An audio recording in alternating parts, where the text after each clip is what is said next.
Hello बच्चों, let's read this question. So this question says, for an RL circuit shown, the resistance R is equal to 10 ohms and inductance L is equal to 5 Henry and the battery has a voltage EMF कितना दे रखा है 12 volt.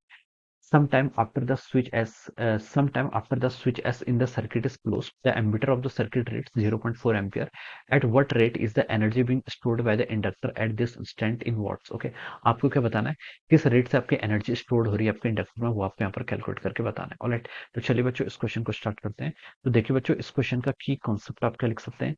The key concept of this question, इस question का की concept देखिए बच्चों, आप energy stored in inductor लिख सकते हैं. क्या लिख सकते हैं आपका, energy stored in inductor. All right, so energy stored in inductor, this is the key concept of this question. Okay, अब देखिए बच्चों, देखिए बच्चों, इंडक्टर में आपकी कितनी एनर्जी स्टोर होती है. इंडक्टर की एनर्जी स्टोर्ड को देखिए हम ऐसे लिखते हैं half L I square. Okay, this is the energy stored in the inductor. Okay, और आपसे क्वेश्चन ने क्या पूछ रखा है, देखिए at what rate is the energy being stored by the inductor. Okay, rate of energy stored in inductor हमें क्या करना है, आपका कैलकुलेट करना है. Okay, this is the energy stored in the inductor. Okay, तो रेट देखिए किसके इक्वल होगा, रेट को हम देखिए लिख सकते हैं यहाँ से आपका del u by del T. Okay, हम रेट फाइंड आउट कर रहे हैं. रेट क्या होता है आपका, एनर्जी को, रेट होता है आपका always differentiation with respect to the time. Time के साथ जो कैलकुलेट करते हैं उसे हम रेट बोलते हैं. ओके, एल बाई टू इधर हो जाएगा, आई स्क्वायर का डिफरेंशिएशन करेंगे. देखिए एल आपका क्या कॉन्स्टेंट है, करंट आपकी क्या कर रही है, चेंज कर रही है. ओके, तो एल बाई टू आपका, एल बाई टू को हमने बाहर ले लिया, आई स्क्वायर का डिफरेंशिएशन करेंगे, वाई हो जाएगा, और D I by D T, sorry del I by D T. Okay, ये टर्म देखिए आपके यहाँ पर से ऐसा आ जाएगी. ओके, अब देखिए बच्चों, इसको सॉल्व करेंगे, आपका टू से आपका टू कैंसिल हो जाएगा. इसको हम क्या लिख सकते हैं, L times del I by del T. Okay, this is our rate of energy stored in inductor का, rate of change of energy stored in inductor हम यहाँ पर से बता सकते हैं. ऑलराइट, अब देखिए इस क्वेश्चन में देखिए जो आपको गिवन है, इसमें हम केवीएल लगाते हैं. क्या लगाते हैं, इसमें केवीएल लगाते हैं. ओके, तो देखिए आपको क्वेश्चन में देखिए ये आपका एक इंडक्टर है, दिस इज द इंडक्टर, यहाँ पर एक इंडक्टर है. ओके, यहाँ पर देखिए आपके पास एक बैटरी है जिसका ईएमएफ कितना गिवन कर रखा है 12 वोल्ट. यहाँ पर एक आपका रेजिस्टेंस है. ऑलराइट, यहाँ पर देखिए एक एमीटर है, एमीटर क्या करेगा, आपकी करंट को मेजर करेगा.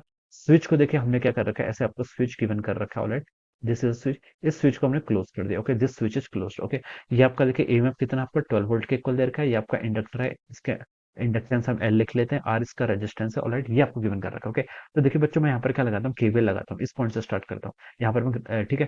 तो यहाँ से ऊपर को गए, देखिए नेगेटिव से पॉजिटिव टर्मिनल जा रहे हैं तो 12 वोल्ट. ओके, यहाँ पर कितना हो जाएगा 12 वोल्ट. Okay, 12 volt. फिर देखिए आपका इस डायरेक्शन मूव करेंगे, इंडक्टर के अक्रॉस देखिए आपका ड्रॉप कितना होता है, minus L times D I by D T. Okay, this is a drop across inductor. Okay, ये हम लिख सकते हैं. फिर हम आगे मूव करा, सर्किट क्लोज है. ओके, फिर यहाँ से आपका माइनस आई आर, ये किसके इक्वल हो जाएगा, आपका जीरो के इक्वल हो जाएगा. Okay, so this is the cable, हमने देखिए यहाँ पर क्या लगा लिया, हमने केबल यूज कर लिया. ओके, अब देखिए बच्चों, हम इस एक्सप्रेशन में देखिए आई से मल्टीप्लाई कर लेते हैं. ओके, आई से मल्टीप्लाई कर लेते हैं, ऐसे ही कर रहे हैं, आई से मल्टीप्लाई. ओके, देखिए मैंने आई से मल्टीप्लाई कर दिया, तो देखिए 12 आई हो जाएगा, यहाँ पर हो जाएगा एल टाइम्स आई, ये हो जाएगा आपका D I by D T, minus बच्चों कितना हो गया, यहाँ से I square into R it is equal to zero. Okay, ये एक्सप्रेशन आ गया. ओके, ये टर्म देखिए आपको, ये टर्म और ये टर्म देखिए आपकी सेम है, L I times D I by D T. ये क्या आपका energy stored in inductor. Okay, यानी कि sorry, this rate of energy stored in inductor. Okay, और यही हमें कैलकुलेट भी करना था. तो देखिए बच्चों, मैं क्या लिख सकता हूँ इसको, 12 आई माइनस आई स्क्वायर आर, इस टर्म को मैं पहले लिख लेता हूँ. ओके, और ये टर्म को देखिए मैं राइट साइड लेके जाता हूँ, तो क्या हो जाएगा, plus L I D I by D T. Okay, इसको मैं क्या लिख सकता हूँ, यहाँ से del u by del t लिख सकता हूँ. ओके, ये यहाँ पर से मैं इसको ऐसे लिख सकता हूँ. ओके,